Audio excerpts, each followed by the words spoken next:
Mari kita bual champion. Mari kita bual champion. Mari kita bual champion bersama KC Champion. Mari kita bual champion. Mari kita bual champion. Mari kita bual champion bersama KC Champion.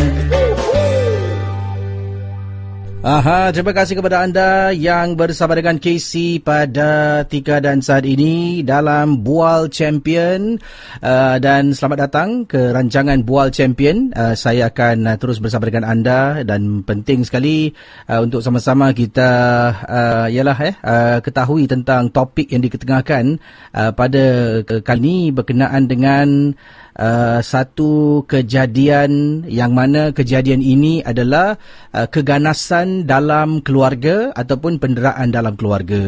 Jadi harap semua dapat bersimbang dengan kita. Hari ini saya nak tanya juga anda, pernah tak anda ternampak jiran sebelah yang menjadi mangsa keganasan ataupun yang menjadi anda yang pernah mengalaminya sendiri sebagai mangsa keganasan dalam keluarga. Keganasan ni sebelum saya terus mendalami topik perbualan ni, saya nak ucapkan selamat datang kepada semua yang baru masuk gelanggang. Kita tunggukan lagi seminit dua untuk ramai-ramai berkumpul dan kita dapatlah menimba sedikit pengetahuan daripada rancangan Bual Champion ini. Dan bila dapat pengetahuan ini, habis Bual Champion, saya harap anda akan menjadi Avengers, The Avengers, saudara. Betul tak semua boleh jadi Avengers? Okey, bagus. Akan menjadi Avengers untuk membantu mangsa-mangsa penderaan. Dan mangsa-mangsa penderaan ni mungkin orang yang terdekat, mungkin merupakan adik anda sendiri, mungkin merupakan ibu anda yang seringkali anda nampak menjadi mangsa keganasan, mangsa penderaan ayah anda, kan? Jadi adakah patut anda berdiam diri? Oh, dia bapa apa, dia berhak untuk buat tu buat ni. Dan ibu anda seringkali menghadapi kadang-kadang dia penderaan ni tak perlu pukul. Penderaan ni dia mungkin dari segi emosi, yang mana ayah anda kasih ibu anda rasa sedih, marah, keluar rumah tak balik-balik. Itu pun satu penderaan emosi. Jadi hari ini harap kita dapat sama-sama ketengahkan cara-cara untuk membantu mereka yang memerlukan. Anda sendiri kalau sedang menonton dan anda merupakan mangsa penderaan, pastinya ada informasi yang berguna boleh digunakan dan boleh anda keluarkan diri anda daripada masalah keganasan keluarga. Okey, jadi sebelum tu selamat datang kepada semua yang baru masuk gelanggang. Terima kasih kepada geng-geng yang baru bersama dengan KC pada malam ini. Bagaimana dengan puasa anda hari ini? Masuk hari yang ke-13. Betul Hari yang ke-13. Kita berpuasa. Lagi satu hari kita akan genap 2 minggu berpuasa. Wow. Okey, jadi apakah juada sahur anda tadi? Agak-agak makan apa? Sedap Saya tengok tadi ada yang upload gambar. Sekarang dah jarang nampak orang upload gambar makan berbuka puasa, kan? Jarang. Yang ini kiriman-kiriman daripada yang baru masuk gelanggang. Terima kasih sekali lagi. Kejap lagi saya akan juga telefon. Telefon mendapatkan seorang pengalaman yang telah pun tergerak hatinya untuk terus membantu jiran, yang mana jirannya dia terdengar sesuatu jeritan. Dia terdengar jeritan. Secara automatik dia mempunyai satu insting dan kemudian terus nak beri bantuan kepada jiran yang terpekik. Kita kan selalu kalau dengar jiran pekik, sudahlah jangan kepo hal orang, dia punya rumah tangga dia punya hal. Tapi kita tak tahu, mungkin jiran sebelah tu berdepan dengan keganasan dalam rumah. Seorang ibu yang mana berdepan dengan keganasan dan banyak benda yang berlaku, dan kalau kita lihat daripada sudut emosi pun juga boleh berlaku keganasan. Jadi insya-Allah kejap lagi saya akan ketengahkan temu bual saya bersama dengan iaitu Profesor Madya Dr. Muhammad Faisal Ibrahim, yang juga akan berkongsi pendapat, pandangan dan tentang apa yang berlakulah, dengan harapan semoga kita dapat ambil iktibah daripada kejadian dan juga dapat kita menimba sedikit ilmu apa yang boleh kita lakukan sekiranya kita ingin membantu jiran, adik-beradik kenalan kita. Okey, yang ini saya terima kiriman daripada WhatsApp ni. Mana saya punya handphone? Okey, sekejap Ini datang, Assalamualaikum, Waalaikumsalam. Nama saya Nazaria, bukan nama sebenar, nama samaran. Saya dahulu merupakan mangsa penderaan yang berlaku terhadap suami. Dan apa yang terjadi, kata Nazaria, kisah saya, keganasan suami lakukan terhadap saya ni adalah berlarutan selama bertahun-tahun lamanya. Bayangkan daripada anak saya, baru dilahirkan, sehinggalah anak saya darjah 6. Saya menghadapi keganasan dan saya tetap berpegang teguh saya boleh selamatkan rumah tangga saya. Ini satu perkara yang mana wanita-wanita ni seringkali mempunyai satu saya rasa impian untuk selamatkan rumah tangga. Tapi anda bayangkan daripada anak dilahirkan sampai anak darjah 6 menghadapi keganasan rumah tangga, dan kata Nazaria, beliau sentiasa dipukul, ditolak oleh suami, dipanggil bodoh dan macam-macam benda lah. Benda sikit pun saya kena marah. Keadaan semakin teruk dan saya telan. Sebabnya saya tak nak tinggalkan suami kerana, kata Nazaria, adalah anak-anak saya. Saya tak nak anak-anak saya membesar tidak mempunyai bapa. Dan Casey, entahlah mungkin dengan berkat kesabaran saya, saya nak bukan saya nak suruh semua wanita untuk bersabar, tapi dengan berkat kesabaran saya, pada satu hari itu suami saya ni berkenalan dengan seorang pakcik di tempat kerjanya. Dan pakcik ni seorang pakcik yang baik. Dia telah pun mengajar suami saya banyak benda, antaranya adalah jangan tinggalkan solat. Jadi pakcik ni seringkali lah kalau dia bekerja dengan suami, dia akan ajak suami menunaikan solat bersama dengan dia. Dari situ suami saya tiba-tiba saya dapat lihat perubahan. Tapi saya pada mulanya tak tahu yang suami saya ni solat dekat kerja dengan pakcik ni. Jadi akhirnya bila dekat rumah tu dia dah mula sembunyi-sembunyi solat. Nanti bila saya keluar pergi pasar, pergi kedai, siaplah dia cari sejadah, dia solat. Dia tak nak nampak ke depan saya, kemungkinan dia segan dan mungkin dia malu.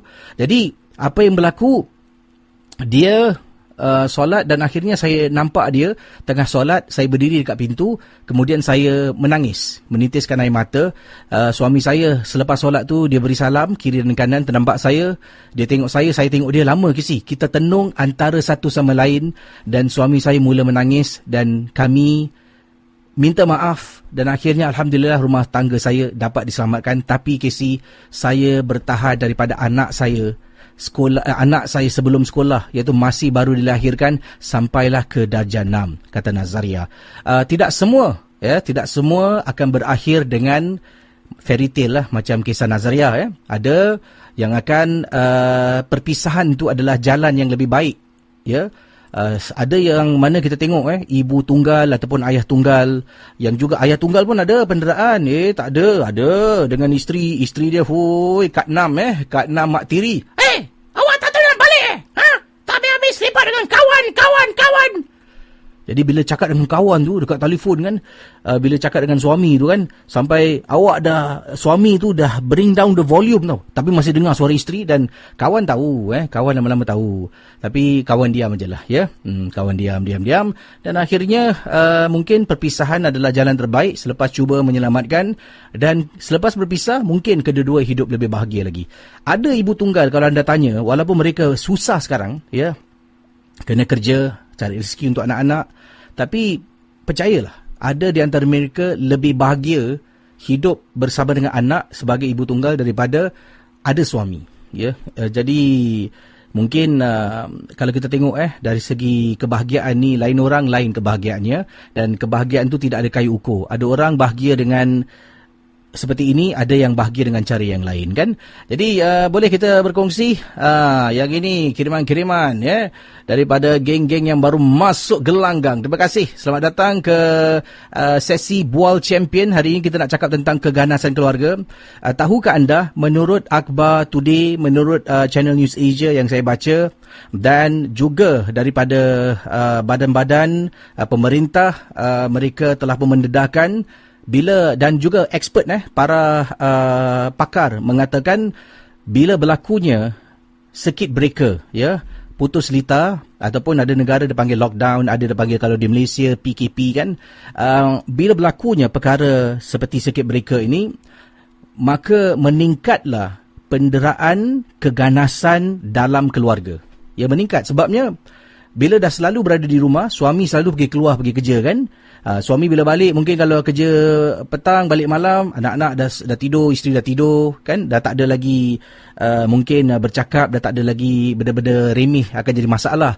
Sekarang ni bila suami bekerja di rumah, work from home, habislah banyak perkara yang ini silap, sana silap, kena ketuk lain, kena tendang, dan benda ni jangan didiamkan. Dan kalau anda sebagai jiran, adakah anda patut beritahu atau beritahu pihak berkuasa, ataupun anda berdiam diri sebab dia punya rumah tangga, kita jangan masuk campur, kita pun tak tahu masalah dia. Jadi bagaimana agaknya? Perlu, kalau anda buat komplain, buat aduan, adakah anda dilabel sebagai kepo?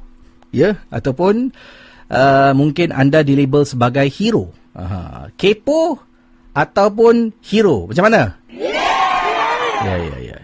Jadi kita tengok komen-komen kat sini baru masuk ni. Salam Ramadan, hi Ball Champion, hello. Salam Ramadan, KC like and share. Terima kasih. Esa Aris, Assalamualaikum. Rafia Jamil, betul tu, lagi baik hidup dengan anak-anak daripada ada suami tapi macam tak ada suami. Buat apa? Lagi baik hidup dengan anak-anak, lagi happy.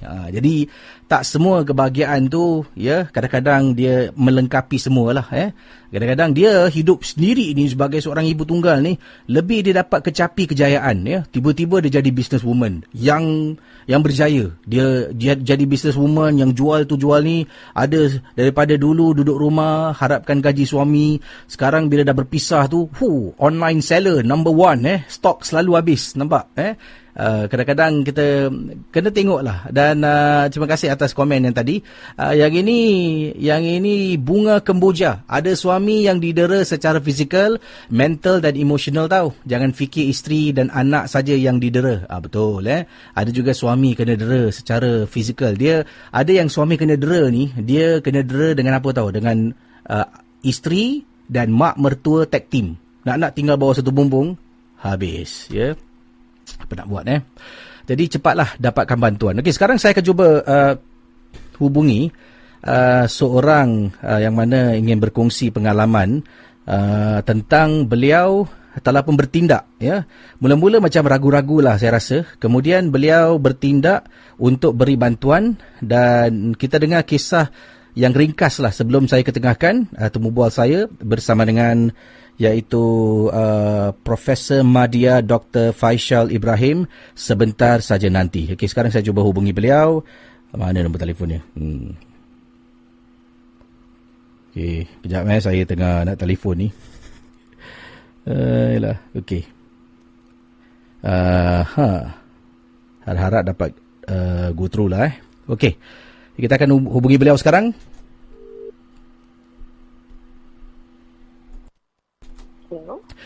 Hello, Assalamualaikum. Hai, Waalaikumsalam. Cakap dengan Sarah. Ya, saya, Sarah. Ya, Sarah tadi telah pun kirimkan message. Sarah berkongsi tentang Sarah dulu pernah kononnya telah pun mengambil langkah untuk membantu jiran mencegah daripada berlakunya keganasan dalam keluarga. Jadi Sarah pada waktu itu sedang buat apa, Sarah? Sebenarnya kejadian ni berlaku baru saja minggu lepas. Waktu nak dekat buka puasa. Kami sekeluarga sedang menyiapkan juadah untuk berbuka puasa. Dan tiba-tiba kami dengar teriakan yang sangat kuat. Oh, teriakan sangat kuat tu macam mana tu? Yang suara perempuan ke lelaki? Yang suara tu perempuan. Perempuan, dia pekik lah. Ya, dia pekik. Kami tak boleh dengar sangat apa yang teriakan tu. Dan saya punya instant instinct is to ask my mom and my dad to turun sekarang juga and find out what's happening. Ya, at that point of time tak ada nak fikir kalau diorang rasa kita ni kepo ke, nak masuk campur ke. But at that very point of time, my only instinct is to actually to let whoever it is that is abusing, that someone is there, someone is going to do something if there is anything that is happening. Jadi anda pada saat yang pertama anda dengar tu, anda rasa bimbang lah. Apa yang membuat anda terdetik rasanya nak tolong? Kebanyakan orang ni kita akan bila dengar kita akan gaduh tu Gaduh lah tu. Gaduh. Kuat dia pekik. Gaduh Dah setakat situlah. Setakat dekat meja makan, dalam rumah mungkin, dah kita akan buat bodoh kan. Jadi apa yang buat anda terdetik mungkin nak terus bantu jiran yang mungkin dalam keadaan dikatakan tadi kemungkinan lah keganasan dalam keluarga tu? Kalau benda ni kalau terjadi kepada saya 3-4 tahun lepas, mungkin saya akan just diamkan dan hope for the best. But because about 3 years ago, I was in a very abusive relationship, emotionally, physically. Jadi start from then, saya dah in a very defensive mode. So bila dulu saya kena abuse tu, every time, be it in public or in a non-public place, saya dalam hati saya cuma berdoa, kalaulah ada someone there with me at that point of time that can actually save me from this situation. So bila saya dengar teriakan tu, the only thing I can imagine is what is the woman feeling at that point of time. And my sebab tu kita tergerak, okay, I need to send someone to stop it. I cannot even go because but I rasa very nervous. Jadi waktu tu bila anda teringat balik kenangan dulu anda sendiri dalam situasi yang sama, bila dah alami perkara itu, anda tak nak wanita lain juga mengalami benda yang sama lah. Yes, 100% yes. Jadi bila anda katakan dulu pernah mengalami abusive relationship tu, tahap dia macam mana? Daripada level 1 yang tak teruk sangat sampai level 5? Okay, basically it's more of emotional and verbal abuse. Okay. Ada juga kena like physically abuse pun, yes. Throughout the entire 2 to 3 years I was with him. Jadi sebagai seorang yang pernah terjebak ataupun menjadi mangsa emotional abuse ataupun verbal abuse, seorang menjadi mangsa, apakah nasihat anda yang anda inginkan dari masyarakat? Mungkin sekarang anda dekat Kolong Blok, kadang-kadang kita nampak kan kat Kolong Blok pasangan bergaduh, yang mana mungkin yang lelaki pukul si perempuan ke, ataupun lelaki pekik dekat si perempuan, ataupun yang perempuan pekik dekat lelaki. It's abusive lah, verbally maupun emotionally. Apa harapan anda pada waktu itu? Sekali lagi boleh kongsi dengan yang lain. For me, go there, step up and just stop them. No matter how you're scared of doing that, to me that is the best thing. Go there, stop them, let the abuser know that someone is looking, someone is watching, and someone will be protecting no matter what. Jadi satu perkongsian yang baik, Sarah. Terima kasih, Sarah, dan saya rasa bersyukur sangat Sarah dah pun move on sekarang ini dan hidup lebih bahagialah sekarang, boleh Casey katakan. Yes, Alhamdulillah. Semoga ketemu jodoh yang baik-baik hati, seperti ustaz-ustaz dalam drama Nur, insyaAllah. InsyaAllah. Terima kasih, Sarah. Terima kasih. Itu dia, nampak? Daripada pengalaman peribadi, beliau sendiri pernah menjadi mangsa keganasan dalam perhubungan, dalam perhubungan. Jadi dari situ, selepas beliau keluar daripada masalah keganasan tu kan, barulah beliau ada sedikit kesedaran yang saya bila diperlakukan keganasan, penderaan secara emosi, secara lisan, secara fizikal, saya nak orang datang bantu saya. Tapi ramai yang akan jalan, tengok-tengok, mungkin ambil video dan buat bodoh. Jadi bila anda datang, anda step forward. Kata orang putih, cakap orang putih ke sih, step forward, nampak Kalau anda ke hadapan, anda kata, excuse me, hello, miss, are you okay? Anda jangan tanya lelaki tu, tapi anda cakap, kita contoh lelaki lah salah, tak apalah, beralah sikit lah. Perempuan pun ada abuse lelaki, ada, tapi kita dalam drama semua kebanyakan macam tu lah. Jadi anda jangan tanya lelaki tu sebab dia akan memprovokasi lelaki tu. Anda tanya wanita tu, miss, are you okay?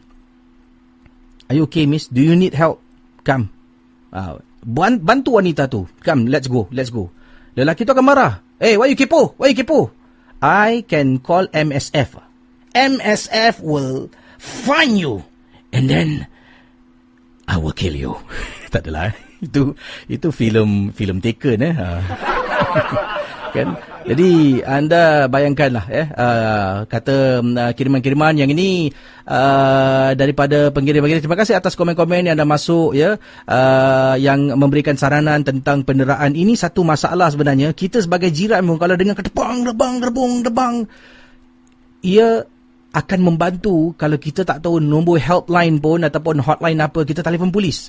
Hello, polis.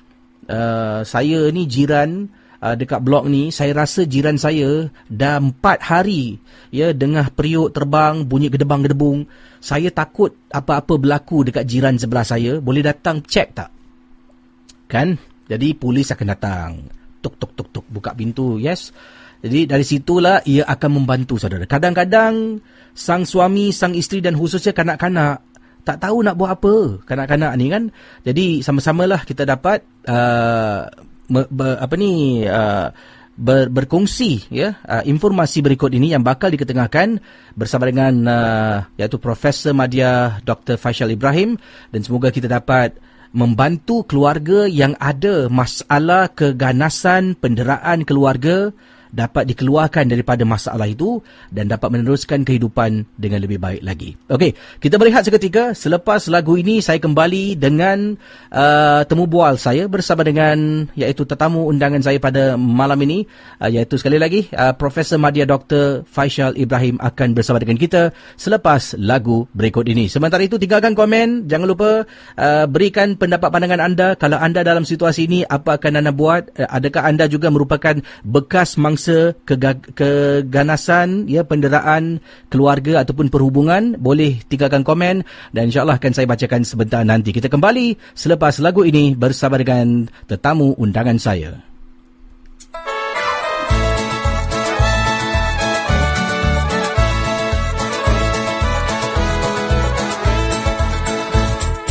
Bosanlah bosan, nak buat apa? Bosanlah bosan, nak buat apa? Bosanlah bosan, nak buat apa? Bosanlah bosan, nak buat apa? Hey! Bosanlah bosan, nak buat apa? Bosanlah bosan, nak buat apa? Bosanlah bosan, nak buat apa? Bosanlah bosan, nak buat apa? Kami dah bosan sampai tak tahu nak buat apa. Kami sudah bosan sampai tak tahu nak buat apa. Hey! Bosanlah bosan, nak buat apa? Bosanlah bosan, nak buat apa? Bosanlah bosan, nak buat apa? Bosanlah bosan, nak buat apa? Hey! Bosanlah bosan, nak buat apa? Bosanlah bosan, nak buat apa? Bosanlah bosan, nak buat apa? Bosanlah bosan, nak buat apa?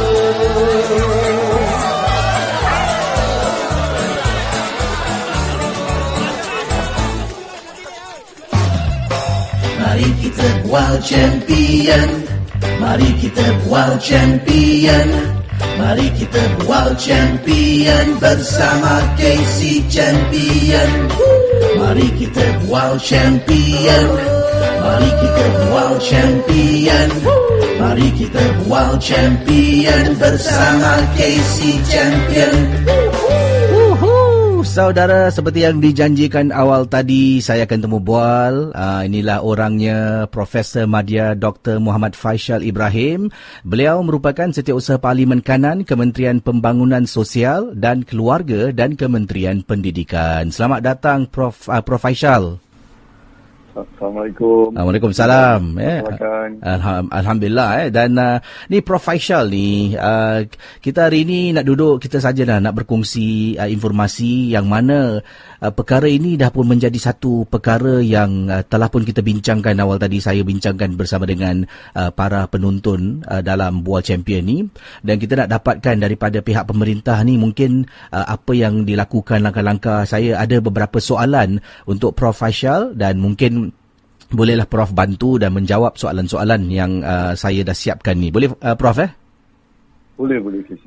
Dan sebelum kita mulakan pada hari ini, pada anda yang sedang menonton, KC bersama dengan, ini adalah temu bual saya eksklusif bersama dengan Prof Ahmadiyah Dr. Muhammad Faisal Ibrahim tentang pencegahan penderaan keluarga ataupun domestic abuse, yang mana kita tahu meningkat baru-baru ini kes-kes yang dilaporkan. Saya ada terbaca melalui akhbar yang dilaporkan melalui Today, berita Mediacorp dan juga Channel News Asia. Jadi pertama sekali saya nak tanya pada Prof, apa yang membuat kes penderaan keluarga atau domestic abuse meningkat baru-baru ini?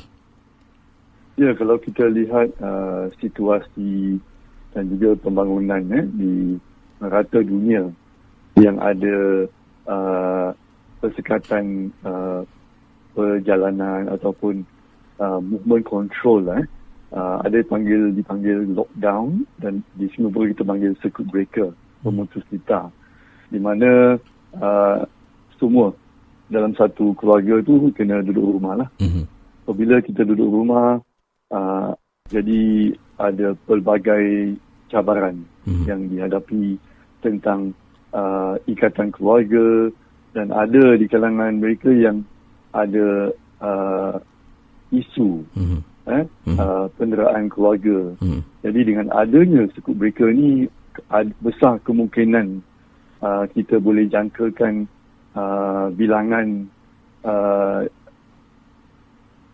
keganasan keluarga ni semakin meningkat. Jadi pada minggu pertama tu kita tak nampak peningkatan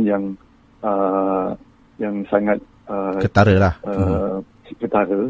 Tetapi apabila kita masuk ke minggu kedua, jadi kita dapat melihat ada beberapa kes-kes yang kita mahu menolong.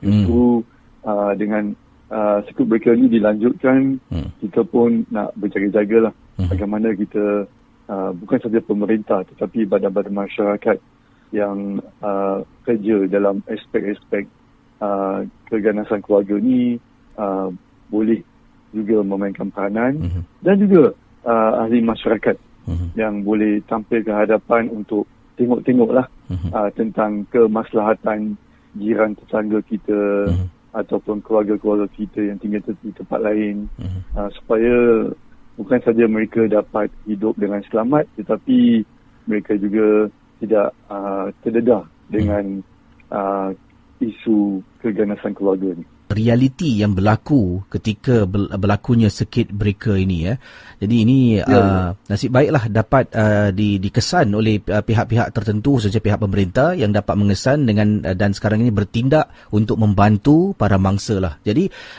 mungkin kalau cakap tentang penderaan, ada orang ni dia penderaan, dia tengok ini bukan dera, ni biasalah, dia didik isteri dia didik anak dia, biar jangan kita kepo. Jadi mungkin kalau Prof boleh berkongsi apa yang disifatkan sebagai penderaan? Penderaan ni ada beberapa aspek. Yang sering kita lihat adalah penderaan dari segi fizikal lah. Dia kena pukul, ataupun kena dilakukan kecederaan dalam aspek fizikal. Ini yang kita selalu melihat. Dan juga ia juga datang dengan aspek-aspek kelakonan dari segi percakapan, dan juga kalau kita dengar jeritan yang sangat kuat, dari kanak-kanak dan juga daripada suami ataupun isteri, yang kita pun melihat ini adalah simptom-simptom keganasan keluarga. Dan lebih mendalam lagi kalau kita lihat ada penderaan dari segi psikologi, dari segi mental, dan juga dari segi kewangan di mana ada di kalangan usia mereka yang berusia senja ni, mereka mengalami penderaan keuangan di mana anak-anak mereka ataupun golongan lain yang memberikan tekanan kepada mereka untuk memberi wang dan tekanan mental kepada mereka. Jadi ini yang mungkin susah yang kita dapat melihat ataupun kita dapat mendengar ataupun kita nak tengok. Tapi yang selalu yang orang berkata tentang keganasan keluarga ni, mereka melihatnya dari segi fizikal. Jadi cabang dia memang banyak. Yang paling mudah untuk kita kesan adalah keganasan penderaan secara fizikal, dan yang mental itu yang satu perkara yang mungkin memerlukan individu itu sendiri mendapatkan bantuan, Prof? Ya, betul. Dan mungkin kita dah tahu tadilah aspek apakah jenis dan penderaan dan bagaimana kita nak tahu itu adalah satu penderaan ataupun tidak. Sekiranya lah kita ni mungkin kita jiran sebelah kan, jiran sebelah ni adalah kira orang yang terdekat untuk memberikan bantuan. Jadi sebagai seorang jiran ni kita dengar macam Prof kata tadilah, dengar jiran sebelah terpekik-pekik dia dan kemudian ada suara tangisan, dan kita sebagai jiran ni rasa bimbang. Jadi kita ni buat laporan untuk mendapatkan bantuan daripada pihak-pihak tertentu, antaranya pihak polis lah. Jadi masalahnya ni, bila kita telefon polis, bolehkah kita menghubungi polis atas kita suspek, kita rasa jiran sebelah didera, ataupun bagaimana?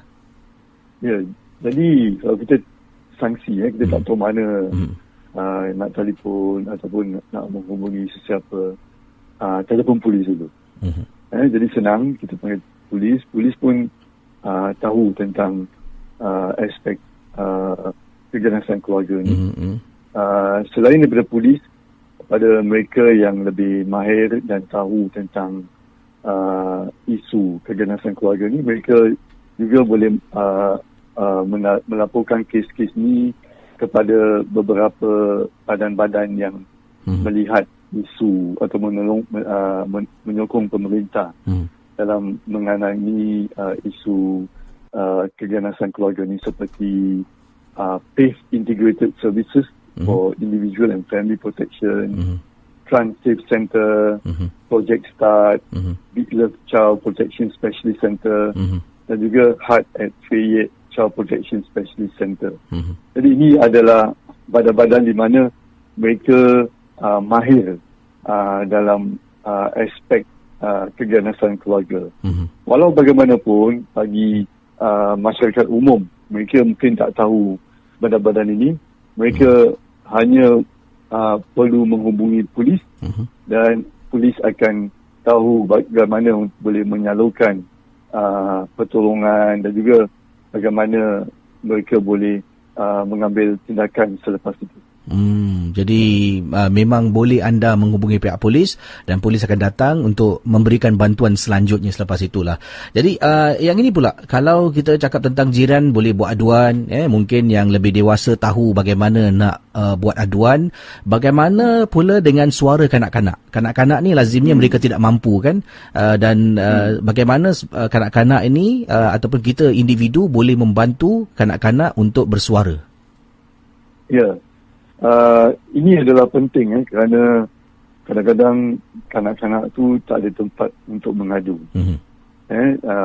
Jadi yang penting tu kita menyebarkan mesej anti ataupun pencegahan keganasan keluarga, di mana kita telah adakan publicity dengan di pelbagai media. Kalau beberapa minggu yang lalu dan juga hari ini, sehingga circuit breaker habis, dan selanjutnya kalau kita menonton TV, kita sering dapat melihat advertisement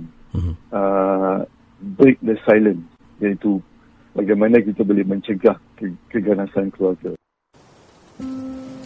What's happening? Push her mother off the step. So crazy, right? Pity her. You have the contract. That's why we need to have the lawyer down. 知道了你哈。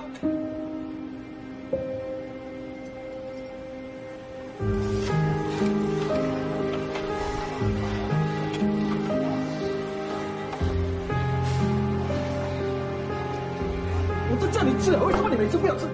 吃！啊！你买东西买到这么辛苦，你为什么不要吃？啊，没有用啊你！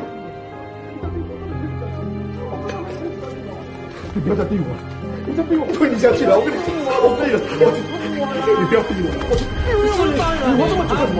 你活这么久，我非活这么早点走啦！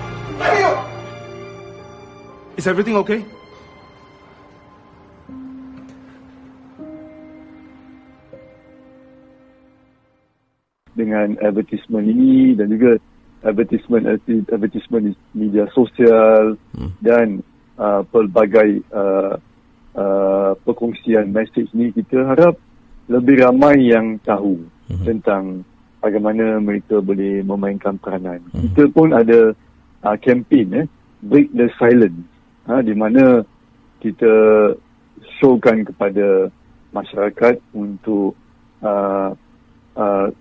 memecahkan kesunyian ataupun tabiat kita yang tak nak jaga tepi kain orang.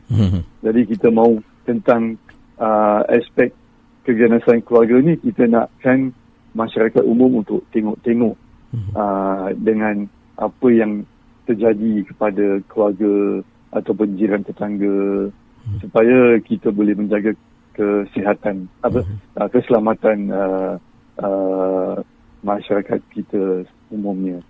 Dan dengan adanya Break the Silence campaign ni, kita pun ada beberapa video YouTube yang kita kongsi.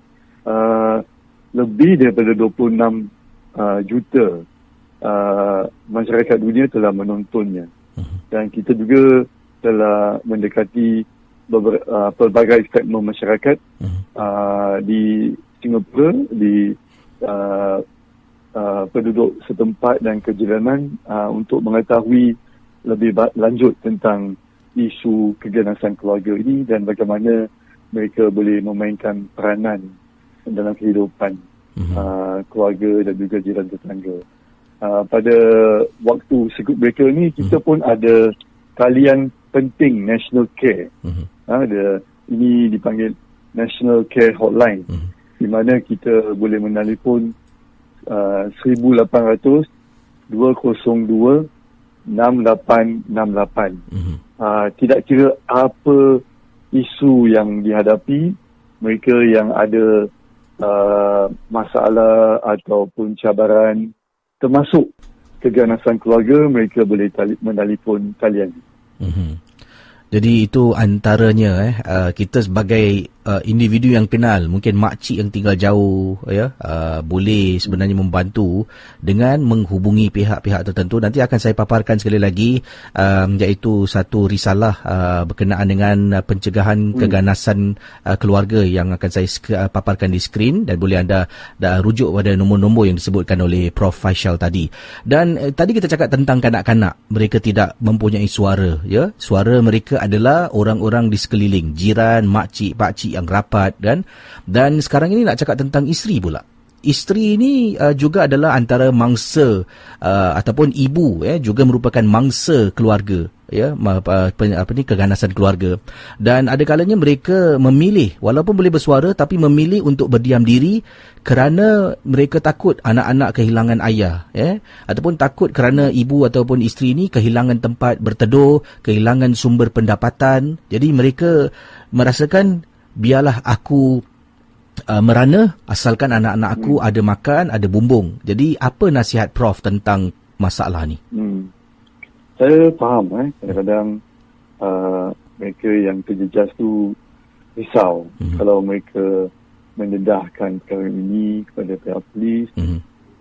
Mereka yang melakukan keganasan tu akan ditangkap ataupun didenda lah oleh pemerintah, dan ia mungkin akan menjejas kehidupan keluarga itu. Ini saya faham. Tapi keganasan keluarga ni bukan semua yang rata-rata dilakukan oleh pihak suami. Ada yang dilakukan oleh pihak isteri juga, tapi tak ramai. Kebanyakan dilakukan oleh pihak suami. Tapi saya nak berkongsi dan memberi jaminan di mana apa yang kita mahu mengukuhkan keluarga, apa cabaran yang dihadapi oleh keluarga, kita mahu mengukuhkan. Jadi kita tidak mahu merosakkan keluarga. Jadi kita mahu memberikan pertolongan. Jadi yang penting, kalau kita ada isu keganasan keluarga, kita harus mendapatkan pertolongan. Bagaimana kita boleh menolong isteri, suami kita yang melakukan keganasan ini untuk pulih, untuk mendapatkan kaunseling, mendapatkan kemahiran untuk menangani aspek-aspek keganasan ini. Dan bagaimana kita boleh mengeratkan lagi, mengukuhkan lagi ikatan keluarga itu. Saya ada seorang yang tampil berjumpa saya apabila dia mengetahui saya di MSF dan kita kita melihat aspek-aspek keganasan keluarga ni. Jadi apabila dia menghubungi saya, dia beritahu saya bahawa anak dia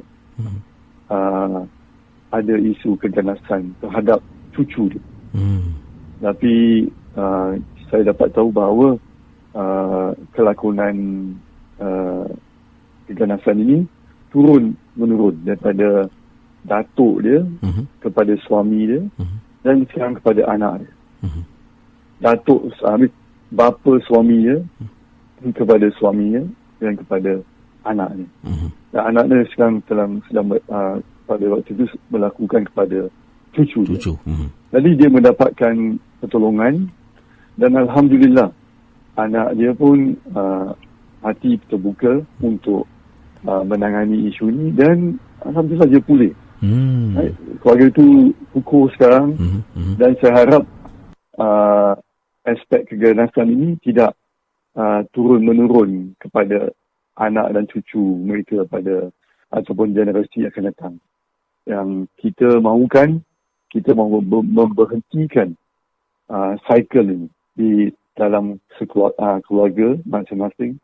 Dan sampai kita berhentikan cycle ini, kita juga mahu menolong mengukuhkan keluarga yang ada ikatan dengan keganasan keluarga ini. Jadi pertolongan ada di luar, tidak harus bimbang, tetapi kedua-dua pihak harus mempunyai hati yang terbuka untuk menangani isu ini dan pemerintah dan badan-badan masyarakat kita mahu menolong siapa yang kita dapat tolong. Saya suka bila mengatakan pemerintah tolong ni, bukan saja mereka tolong untuk menghentikan keganasan dalam keluarga ni, malah bila kata tolong tu dia akan mendekati individu dan menghantar individu tu untuk proses rehab supaya menjadi manusia yang lebih baik. Dia bukan terus tangkap masuk jail.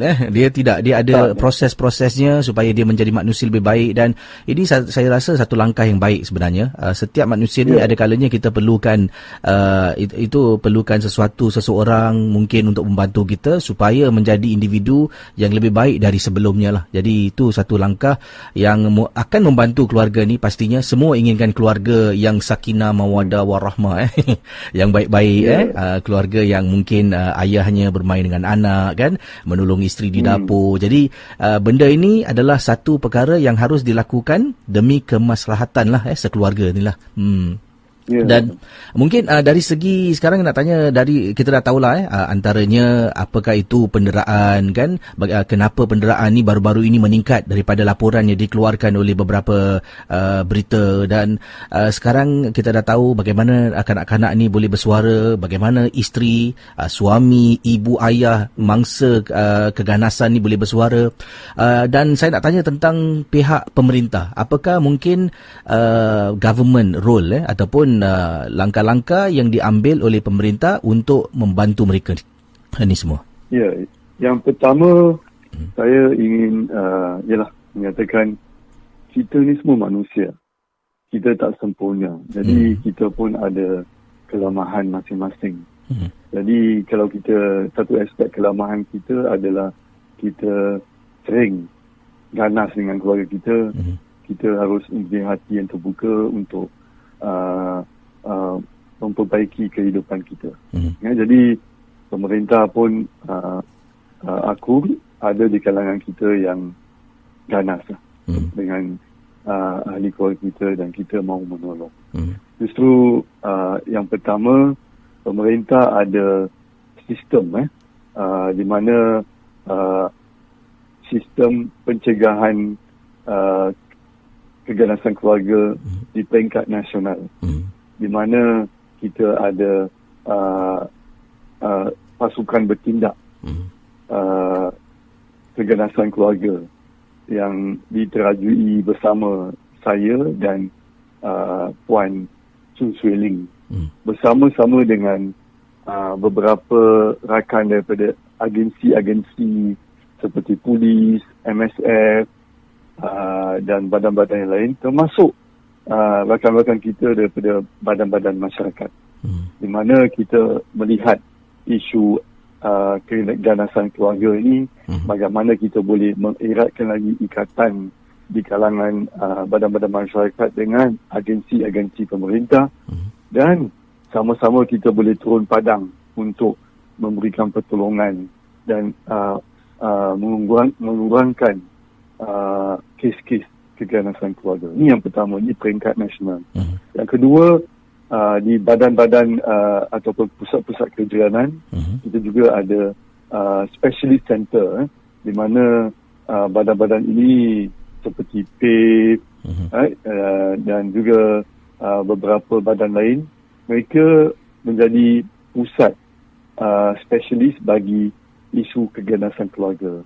Jadi mereka mahir dalam aspek ini. Yang ketiga, kita pun ada badan-badan seperti Kasar Rauda, di mana mereka memberikan tempat teduh, tempat tinggal bagi mereka yang menghadapi dengan keganasan keluarga, dan juga ada badan-badan yang lain, individu-individu yang lain boleh memainkan peranan. Justru kalau kita lihat tu, dia punya support system tu amat mendalam. Justru kita dapat melihat, menjangkau, memantau apa yang sedang terjadi. Tetapi yang paling mencabar pada waktu circuit breaker ni, semua duduk di rumah. Jadi kadang-kadang yang kita dapat lihat, apa yang berlaku di rumah tu kita tidak dapat tahu apa yang terjadi. Tapi yang paling dekat dengan apa yang terjadi di rumah adalah jiran-jiran tetangga. Itu pasal saya nak men-showkan kepada jiran-jiran tetangga untuk melihat, tengok-tengok tentang kemaslahatan dan kehidupan jiran-jiran masing-masing, supaya kita terus boleh menelpon polis, menelpon talian-talian yang ada, supaya kita boleh memberikan pertolongan kepada mereka yang terjejas. Jadi dengan itu, sebelum saya akhiri, ini satu lagi soalan yang terakhir ni, bagaimana cakap tolong tu, jadi nak tolong tu bagaimana mereka mangsa dera untuk tolong diri mereka sendiri ataupun tolong anak-anak mereka, ataupun seseorang yang kenali mangsa dera boleh dapatkan bantuan. Dan mungkin kalau Prof Faisal ada tip-tip untuk mencegah daripada berlaku. Dan biasalah orang yang menjadi mangsa keganasan keluarga ni, ada kalanya mereka hidup dalam ketakutan kan, nak pegang phone, nak message pun takut. Jadi mungkin Prof boleh kongsi beberapa tip. Yang pertama sekali, kalau situasi biasa di mana kadang-kadang ialah kita punya suami, isteri ataupun ahli keluarga kita pergi kerja, apabila mereka tak ada di rumah tu, kita boleh telefon. Tapi pada waktu sekarang, mereka semua duduk di rumah. Jadi mungkin tak mudah. Saya ingin showkan, kalau kita ada kawan ataupun saudara yang rapat dengan kita, kita menggunakan kod, di mana kita tak perlu telefon mereka bilang, saya sedang didera. Kita gunakan kod, bilang kalau saya message awak 1 ataupun 2, nombor 2, ia memberi isyarat bahawa saya sedang didera. So mereka minta pertolongan. Itu yang pertama. Yang kedua, yang penting sekali, bagaimana kita jaga keselamatan kita. jangan dia dera kita terus pun dera balik. Jadi ia tidak akan menolong situasinya. Kita harus melihat bagaimana kita boleh mendapatkan pertolongan, bagaimana kita boleh melihatnya sebagai satu kelemahan sang suami ataupun sang isteri, dan kita boleh menolong sang suami ataupun sang isteri dalam aspek ini. Ia tidak harus berlarutan. Ia boleh diperbaiki, dan juga situasi keluarga itu mungkin boleh menjadi lebih baik dan mereka boleh dapatkan kebahagiaan dalam kehidupan mereka. Jadi kalau sesiapa, kalau ada aspek-aspek tertentu tentang keganasan keluarga ni, kalau susah telefon polis. Kalau ada isu-isu yang nak melanjutkan perbincangan ini ataupun bertanyakan kepada saya, boleh email kepada saya ataupun boleh message saya dalam Facebook pun boleh. Saya sering cek saya punya Facebook dan juga Instagram supaya kita boleh berkongsi tentang aspek-aspek yang tertentu dengan masyarakat umum di Singapura. Itu dia. Jadi saudara, tertera di skrin sekarang ini anda dapat lihat, inilah hotline talian bantuan yang boleh anda dapatkan bantuan khususnya seperti kata Prof Faisal tadi, ada PAVE iaitu Integrated Services for Individual and Family Protection Specialist Center di 6555-0390, iaitu talian hotline-nya. Kalau mungkin tak boleh dengar, anda boleh pergi ke komen ataupun posting saya akan letakkan nombor-nombornya di sana. Ada Trans Safe Center 6449-9088, ada Project Smart 6476 1482, ada Big Love Child Protection Specialist Center di 6445-0400, ada Heart FAU Child Protection Specialist Center di 6819-9170, dan yang ini Comcare Hotline 1-800-222-0000. Dan sebelum kita akhiri, Prof Faisal,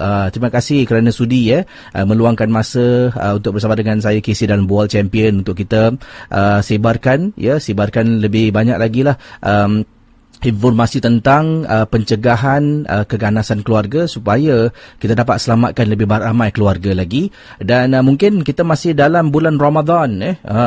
Jadi ada ucapan daripada Prof Faisal untuk mereka yang berpuasa ni, silakan. Ya, saya ingin mengucapkan selamat berpuasa kepada semua. Pada tahun ini puasa kita ni ataupun bulan Ramadan ni sangat bermakna. Ambilkan peluang ini untuk mengukuhkan keluarga kita. Keluarga kita seperti keluarga yang lain tidak sempurna. Ada kekuatan dan juga ada kelemahan. Tetapi apa yang penting, pasangan kita adalah pasangan yang kita cintai. Anak-anak kita adalah anak-anak kita juga. Apa yang kita lakukan, mereka juga akan sentiasa tetap menjadi anak-anak kita. Dan ibu bapa kita juga ibu bapa kita. Jadi jangan selalu melihat tentang kehidupan keluarga yang lain. Melihat keluarga kita sebagai suatu aset, keluarga kita yang sebagai suatu tempat di mana kita boleh mendapatkan kebahagiaan, dan kita juga akui bahawa keluarga kita itu tidak sempurna. Jadi yang penting kita mendapatkan rahmat dan berkat pada bulan yang mulia ini, dan sambil kita mengukuhkan ikatan keluarga bersama. Dan saya doakan yang terbaik kepada semua yang mendengar program ini, dan sama-sama kita kalau boleh kita mau membasmi keganasan keluarga. Kerana dengan jadanya keganasan keluarga, ia boleh mendatangkan kebahagiaan dalam kehidupan semua keluarga kita. Jadi satu nasihat yang baik, saudara. Ingatlah sebelum kita berumah tangga, dulu kita pernah menjadi berjanji dengan isteri, dengan suami untuk menjaga mereka seadanya. Jadi inilah masanya untuk sama-sama kita mengeratkan lagi hubungan di bulan Ramadan yang penuh cabaran ini.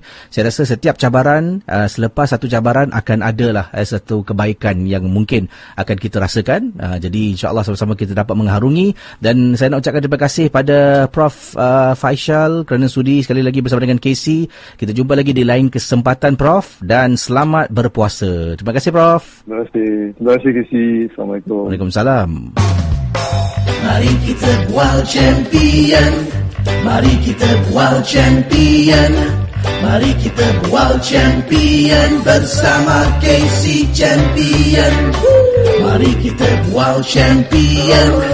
Mari kita bual champion. Mari kita bual champion bersama Casey Champion. Ya, terima kasih daripada Prof kita yang berkongsi nombor hotline pemerintah. Sebenarnya tahu benda ini berlaku di rumah-rumah dan pemerintah telah pun mengambil langkah-langkah untuk terus memberikan bantuan. Ada hotline, telefonlah, dapatkan bantuan, jangan berdiam diri. Berdiam diri tidak akan menyelesaikan masalah. Bertindaklah, saudara. Bertindak cepat.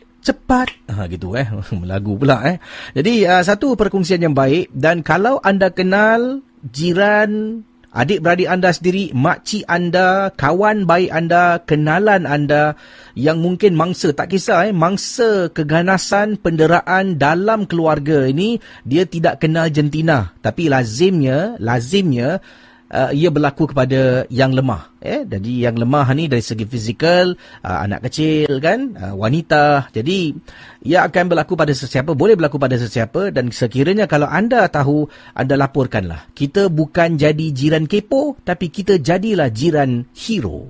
Betul tak semua? Ya, nampak? Semua setuju Jadi ingat jadi jiran hero, bukan kepo. Tak kisah anda buat aduan. Kepo tu, jiran yang kepo tu, Lina, sini. Apa? Kau tahu si Samad tu baru beli TV baru. Banyak duit dia. Mana dia dapat tu duit tu, itu kepo, kalau, Lina, sini. Apa? Aku tengok si Mariam tu. Kesianlah. Tadi aku naik dekat lift. Aku tengok tangan dia ada lebam-lebam. Aku rasa mesti suami dia ada dera dia. Kau jangan macam-macam. Kalau tak, macam mana boleh lebam? Aku tak kisah. Aku nak telefon juga helpline ni untuk bantu dia. Macam itulah. Jadi bantulah. Jangan berdiam diri. Nampak kanak-kanak ni, kalau anda seorang guru, anak murid anda bak tangan cala bala, anak murid cakap, ini apa pasal ni tangan cala-cala? Saya main dengan kucing, cikgu. Jangan selidik siasat. Anda kemungkinan membantu orang tu. Jadi terima kasih pada semua yang sudi menonton dan jangan lupa untuk share. Kalau anda share video ni, ramai yang menonton, ramai yang dapat kesedaran dan kita dapatlah membantu mereka yang dalam keperluan. Casey undurkan diri. Burung tiong makan betik. Casey belah pun cantik. Jumpa anda sebentar nanti dalam Malam Seram pukul 12 di YouTube channel Casey Champion. Okay? Ada orang request lagu Ramadan. Okey, saya putarkan lagu terakhir Ramadan dalam Bual Champion. Yang mana topiknya pencegahan keganasan penderaan dalam keluarga. Bye-bye. Jumpa anda dan terus bersama dengan saya 12.30 malam nanti. Jom.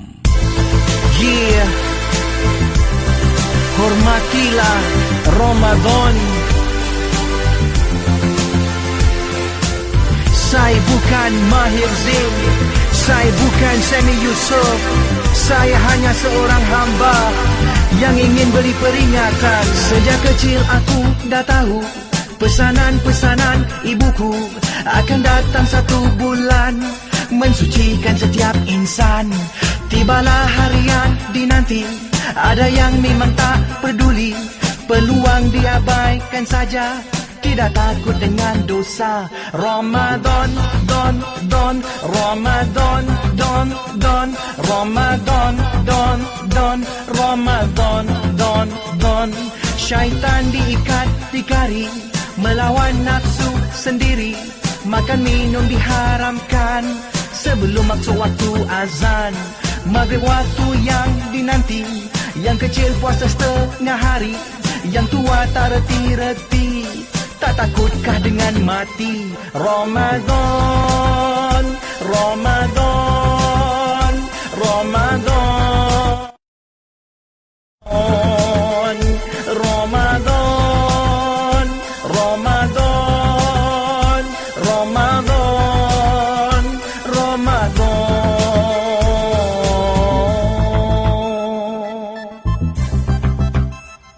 Satu peringatan, hormatilah Ramadan.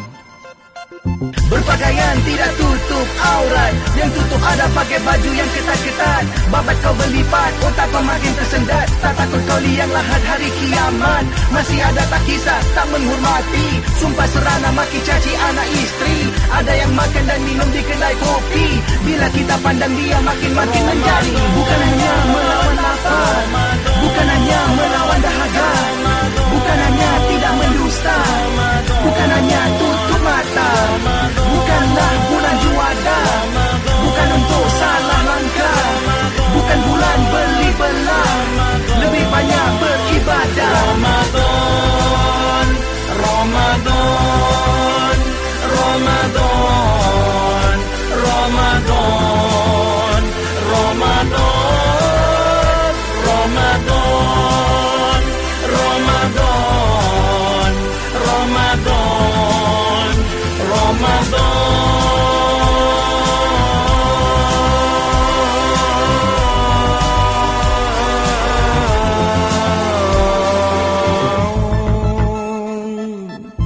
Satu peringatan, hormatilah Ramadan.